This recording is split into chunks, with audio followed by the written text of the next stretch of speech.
Tiwala naman ang Finance Department na nararamdaman ng mga Pilipino ang ginagawang pagsisikap ng pamahalaan para mapabuti ang kanilang pamumuhay. Ayon kay Finance Secretary Ralph Recto, patunay dito mataas na approval rating ng Pangulong Marcos Jr. sa kabila ng mga hamong dulot ng inflation. Paliwanag pa ng kalihim, iba't ibang social program ang inilatag ng gobyerno para maibsan ang epekto ng mataas na presyo ng bilihin. Sa katunayan, nasa halos 50% ng mga pamilyang Pilipino ang inaasahan umanong makikinabang sa pondo ngayong taon.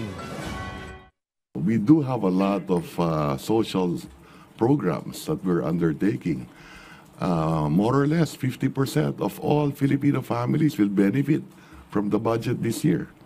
Yung mga ayuda program, yung 4Ps, AKAP, AIX, MAIP, you put them all together, that's more than 500 billion.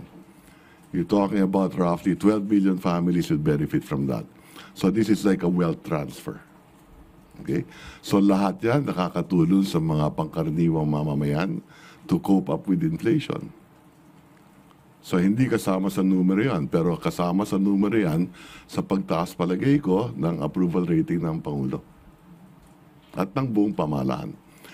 Now, you are correct that the inflation is a number one concern.